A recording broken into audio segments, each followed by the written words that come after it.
Таков ответ мэрии Сыктывкара после выхода в эфир нашего канала материала о проблеме. Проживающие на месте граждане посетовали, автокомплекс строится в 120 метрах от Сысолы и после появления закроет из окон жилых зданий прекрасный вид.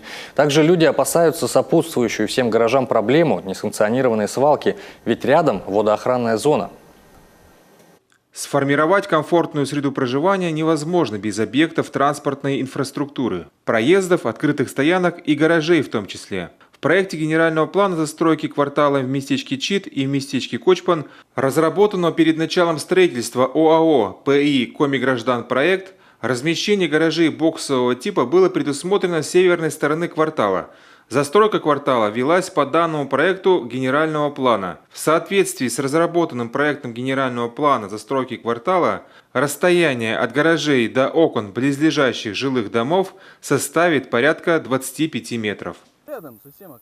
Представители администрации также сообщают, что приступили к проектированию гаражного комплекса на 94 машиноместа. Уже выполнены геологические изыскания, подготовлена проектная документация. В скором времени будет объявлен конкурс на выполнение монтажных работ. Впрочем, в ситуацию еще может вмешаться природоохранная прокуратура. Там тоже находится обращение несогласных с таким соседством жителей.